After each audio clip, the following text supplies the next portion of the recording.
다모임 수능생활 친구들 안녕하세요. 오늘은 여러분께 책을 소개해 드리려고 합니다. 자, 이 책은 짜잔! 수능만만이라는 책이고요. 능률 영어사에서 나왔어요. 제가 쓴 책? 아니고요. 광고나 협찬도 아닙니다. 사실 이 수능만만이라는 책에 오늘은 특히 어법과 어휘와 관련된 228제 이 문제를 소개해 드리려고 하는 건데요. 이 책은 개정된 건데 사실 선생님이 개정되기 이전의 버전을 내신 강의용으로 많이 썼었어요. 지금은 선생님이 내신 강의를 하고 있진 않거든요. 근데 불과 한 4년, 5년 전까지만 해도 선생님이 약간 밥벌이에 위기가 왔던 수능 영어가 절대평가가 되면서 이제 뭐 수능 영어 시장 자체가 좀 줄지 않겠냐. 선생님들은 이제 어떻게 사냐. 뭐 이런 거가 되게 핫했던 이슈였단 말이야. 이제 그래서 선생님이 이제 강남에 있는 그 모 학교 한 두 곳 정도를 정해서 내신 강의를 그 대성 수업하고 병행해서 진행을 했었어요. 근데 이제 그때 내신 수업이 좀 잘 됐어. 한 클래스가 거의 뭐 4, 50명 이상씩은 됐었으니까. 근데 선생님이 이 대성의 수능 수업을 낮에 아침부터 한 4, 5시까지 하기 때문에 저녁 수업을 병행하기가 너무 힘이 들어서 둘 중 하나 양자택일을 해야겠다. 이제 그래서 접었던 게 이제 내신 수업이거든요. 근데 그때 선생님이 중3에서 이 고1을 올라가는 친구들 중에서 상위권 또는 왜 우리 고등학생 친구들은 어법을 모른다고 해서 뭐 아예 팔품사를 모르거나 문장의 오형식을 모르거나 그런 친구들은 많지 않아요.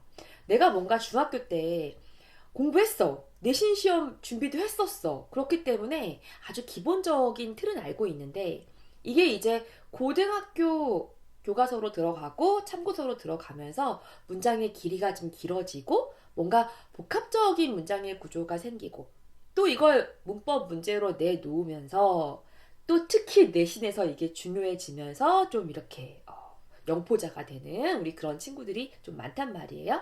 자, 그래서 선생님이 이제 내 눈으로 스캔을 한 거예요.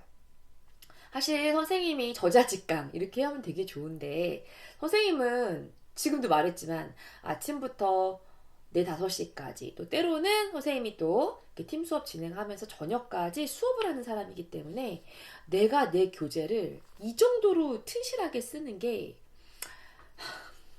불가능합니다. 책을 쓴다라고 얘기하는 거는 좀 굉장히 거대한 일인 것 같아요. 일단 혼자 쓴다라고 할 때 시간이 너무 많이 걸리고요. 또 요즘 친구들은 눈이 높아요. 그래서 이 책 편집도 굉장히 중요합니다. 그렇기 때문에 선생님은 사실 예전부터 이 능률이라고 하는 출판사의 책을 좀 많이 쓰고 있는 건데 이제 이유가 뭐냐면 선생님 아까 말했어. 능률에 전혀 광고 협찬 받고 있지 않아? 지금은 않아. 지금은 아니야. 나중에 좀 받고 싶기는 해. 자, 근데 지금은 아니거든요. 근데 이 능률은 영어 교재의 역사가 좀 길고요. 영어 교과서가 나오고요. 그리고 영어 참고서가 어휘부터 기출, 그리고 뭐 어법, 독해까지 굉장히 다양한 책 시리즈가 나오고 있는 또 상장이 돼 있기도 하고 회사에 내가 보니까 역사와 이 규모가 있어. 그리고 돈이 있는 회사야. 그렇기 때문에 책이 좀 잘 나올 수밖에 없는 그런 환경을 갖추고 있다. 물론 책을 만드시는 분들이 굉장히 고민을 많이 하시고 책을 만드신다라고 하는 생각이 이 책 안에 좀 들어있어요. 자, 그래서 선생님이 아까 말한 것처럼 아예 초보 영어는 아니고요. 내가 중학교 영문법 정도는 어느 정도 돼 있는데 고등 영어에 있어서 수능 어법 문제 이게 이제 딱 한 개 나오지만 항상 나는 좀 불안하다 라고 하는 친구들이라거나 아니면 내신에서 좀 갈피를 못 잡는 친구들이 보기에 딱 좋은 책이라고 생각을 하시면 될 것 같습니다. 자, 지금 이 책은 개정 전에 선생님이 학생들한테 직접 수업했던 그 책의 목차를 지금 보고 있는 건데요. 지금 개정 후에 있는 책도 이 책의 목차와 크게 다르지는 않아요. 자, 이렇게 파트 1은 어법으로 되어져 있고 파트 2는 어휘로 되어져 있죠. 선생님은 특히 이 책에서 마음에 드는 부분은 바로 이 어법 부분입니다. 자, 일단 가만히 보면 우리 주어와 동사의 파악 가장 중요한 부분. 수일치, 가주어와 가목적어 이렇게 챕터가 되어져 있고요. 이제 그 다음에 동사에 대해 나와져 있죠. 자타동사, 능수동태, 사역동사, 지각동사, 주의해야 할 조동사의 용법 이렇게 되어져 있고요. 또 시제 파트 잘 나와져 있고 준동사의 역할 그리고 우리 너무너무 중요한 이 관계사의 용법이라거나 그리고 이제 그 대명사 특히 형용사와 부사에 대한 이야기 비교 구문, 병렬 구조 어순 도치까지 지금 골고루 잘 나와져 있는 그런 목차를 보실 수 있습니다. 자, 여러분 우리 사실 수능에 잘 나오는 어휘의 형태라고 하는 거는 어떤 거를 말할 수가 있는 거냐면 이제 이런 거죠. 뭐 둘 중에 하나를 고르라고 하는 이런 형태라든지 아니면 밑줄형이 등장을 하면서 맥락과 맞지 않는 걸 고른다라고 하는 이런 부분. 자, 이거는 지금 이 안에 있는 보기를 네가 아냐 모르냐 이게 사실 중요한 건 아니고요. 맥락에 맞는 어휘가 뭔지를 선택하는 게 중요해요. 물론 보기에 있는 단어를 모른다면 여러분들이 절대 답을 맞출 수가 없겠지만 자, 사실 이 밑줄 친 어휘 pressure, thinner, essential, evade, preferred 이 어휘들이 아주 어려운 어휘들은 아닌 거고 이 글 전체 주제와 비춰봤을 때 이 어휘가 적합하냐 아니면 이 어휘의 반대말 정도가 적합하냐 이렇게 물어보는 문제들이거든요. 그러니까 어휘 문제가 진짜 중3, 뭐 고1 이럴 때까지만 해도 거의 뭐 maximize, 밑줄 치면 minimize 그리고 뭐 possible, 그럼 impossible 이렇게 바꾸는 아주 단순한 문제들이 나오지만 이제 고 이상으로 넘어가게 되면은 딱 봤을 때 이 worth 뭐뭐 할 가치가 있지 않은 막 밑줄 앞에 부정까지 섞여 있고 이게 조금 복잡해 보이는 형태로 한 단계 바뀌게 되는데 그 문제들을 아주 뭐 교육청 문제를 활용했다거나 아니면 뭐 수능 문제를 활용했다거나 라고 하는 식으로 정리가 잘 돼 있다 이렇게 볼 수 있어요. 자, 그래서 이렇게 어휘가 끝나고 나면 그 뒤에 어법과 어휘 문제로 구성을 해 놓은 파이널 테스트까지 지금 마련이 되어져 있거든요. 그래서 파이널 테스트도 뒤에 회차가 쭉 넘어가서 충분한 회차로 되어져 있는 것 같아요. 일단 개정을 하기 전에는 파이널 테스트의 수가 조금 더 많았었는데요. 이제 개정을 하고 난 후를 보게 되면 파이널 테스트가 12회차, 옛날에는 16회차까지 있었던 것 같아요. 좀 줄긴 했지만 이 정도의 양도 부족한 양은 아니라고 볼 수 있겠죠. 그리고 선생님이 이 책에 대해서 또 한 가지 마음에 들어 하는 점이 뭐냐면 이 책 안에 어휘 암기장이 붙어 있다라고 하는 거예요. 그러니까 우리가 어휘라고 하는 걸 따로 어휘책으로 공부하는 것도 좋겠지만 기왕이면 이 책을 공부하니까 이 책에 있었던 어휘를 외우는 게 굉장히 효율적이라고 볼 수 있거든요. 자, 그래서 이 어휘 암기장을 보게 되면 이렇게 각 테스트에 나왔던 어휘들이 이렇게 정리가 잘 되어져 있어요. 그러니까 이 어휘는 공부를 하고 난 다음에 정리용으로 외울 수도 있을 것 같고요. 자, 그리고 어떤 친구들 너무 이제 어휘가 어려워서 아예 문장을 읽는 것 자체가 힘들다라고 말하는 친구들은 또 이 어휘를 먼저 공부하고 어법을 공부하는 것도 좋은 방법이 될 것 같습니다. 여러분 여기 보이세요? 책 표지에 보면은 이렇게 QR코드가 지금 적혀 있잖아요. 단어장이라고 되어 있는데요. 이 부분을 이렇게 핸드폰 카메라로 찍어보면은 링크가 연결이 되게 되어져 있어요. 자, 그러면 이렇게 잘 보이시죠?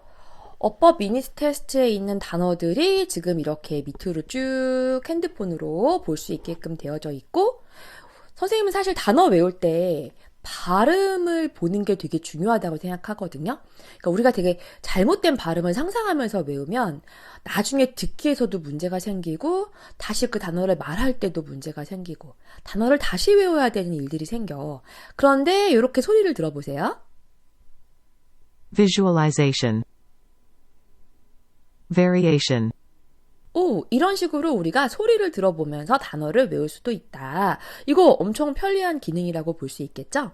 요즘 수능은 빈칸과 순서 같은 그 고전적인 킬러 문제들도 되게 중요하지만 어법과 어휘 같은 부분에서 난이도가 좀 올라가 있는 그러니까 수학에서도 그런 얘기를 많이 하던데 준킬러 문항 자체의 난이도가 좀 까다로워지고 있는 그런 부분들이 있어요. 자, 그래서 바로 이제 이 책, 오늘 소개해드린 책을 갖고서 여러분들이 좀 타겟팅을 하면서 공부를 하시면 어법과 어휘에 대해서는 자신감이 많이 생기지 않을까라고 하는 생각이 들고요. 또 선생님이 이런 방법도 추천드려요. 책을 처음부터 샅샅이 공부하는 방법도 있겠지만 뭐 예를 들어서 발췌하듯이 공부를 하는 것도 중요하다. 여기 비교 구문이라고 지금 보이죠? 학력평가의 문제에서 어법 문제의 정답으로 비교와 관련된 부분이 등장을 했어요. 굉장히 오랜만에 등장을 했었거든요. 자, 지금 이 책을 보면 68페이지에 비교가 있는데 자, 지금 보시면 이제 이 문제 자체가 이번 3월 학력평가 문제하고 굉장히 유사한 문제예요. 지금 뭐 to를 쓰느냐 아니면은 이 자리에 than을 쓰느냐 이렇게 나와져 있죠. 이번 우리 학평에서는 as를 쓰느냐 than을 쓰느냐로 나오긴 했었는데 이게 이제 비교에 있어서 우리가 무조건 뭐뭐보다면 than이라고 생각하지만 꼭 그런 건 아니잖아요. 뭐 원급 비교일 경우에는 as인 거고 우리 또 라튼 비교라고 있어요. inferior to, prior to 이럴 땐 또 to를 쓰기도 하고 이런 것들을 구분하게 하는 문제들이 약간 좀 아주 중요하게 부각되기보다는 조금 들어가 있는 부분이기는 한데 이제 이런 부분에 있어서 여러분들이 문제를 틀렸다라고 할 때 발췌하듯이 이 책을 이용해 보는 것도 굉장히 효율적일 것이라고 생각합니다. 자, 영어에 있어서 굉장히 할 것들이 많잖아요. 자, 오늘은 특히 선생님이 어법과 어휘 부분에 있어서 도움을 줄 수 있는 이 책을 소개해 드린 거고요. 여러분들이 고등학생이라면 선생님은 이 필히 통하는 수능 영문법이라고 하는 이 책도 추천을 드려요. 이것도 애니 능률 책인데 이 책은 이제 누구에게 좋으냐면 이 책은 지금 선생님이 갖고 있는 책 실력편이거든요. 요즘 9 버전이에요. 이 책도 개정이 된 걸로 알고 있는데 개정을 하고 나기 전이나 그 후나 다 기본편이나 실력편으로 나뉘어져 있기도 하고요. 이 책을 왜 내신하는 친구들한테 추천한다고 말씀을 드린 거냐면 이 책은 이 그래머 프랙티스의 내용 자체가 좀 주관식을 채울 수 있게끔 잘 되어져 있어요. 그래서 내신에서 중요한 부분은 서술형이죠. 서술형에서 점수의 차이가 너무나 많이 나잖아요. 자, 그래서 서술형 연습을 꼼꼼하게 하고 싶다라고 하는 친구들한테는 이 필히 통하는 영문법, 줄여서 필통이라고 하는데 이 책이 아주 유용합니다. 자, 이 책에 이제 각 챕터에 리뷰 테스트가 있는데 이 리뷰 테스트 안에 있는 부분도 여러분이 보시면 이렇게 주관식 항목을 잘 쓸 수 있게끔 되어져 있는 그런 부분들이 있고요. 자, 그리고 내신에서 되게 힘든 부분이 이제 이런 거예요. 뭔가 문장을 주고 난 다음에 그냥 맞았는지 틀렸는지 보고 이거를 틀렸으면 바꿔라 라고 하는 문제. 물론 아까 수능 만만에도 있었지만 양이 좀 필통의 양이 더 많은 편이에요. 자, 그리고 이제 어법상 틀린 부분. 와, 이제 사실 이제 자사고라든지 좀 나는 시험이 어렵다라고 하는 걸 자랑하는 학교의 경우에는 밑줄도 주지 않고 어법상 틀린 게 있으면 골라라라고 하는 그런 부분들이 있거든요. 이제 그 문제들을 연습하기에 이 필통이라고 하는 책, 필히 통하는 영문법이라는 책도 좋다. 이거 봐, 책 밑줄이 찢어졌어. 선생님이 옛날에 직접 썼던 부교재입니다. 자, 그래서 오늘 이렇게 어법과 어휘에 대한 책 리뷰를 해봤어요. 굉장히 서점에 가면 많은 책이 있고 좋은 인강도 있고 인강 교재도 있지만 사실 여러분 입장에서는 뭐를 선택할지 되게 난감할 경우가 있을 거라고 생각해서 선생님이 마련해 본 컨텐츠였었고요. 다음번에 더 좋은 책이 있으면 또 유튜브 채널을 통해서 다모임 친구들과 공유하도록 하겠습니다. 감사합니다.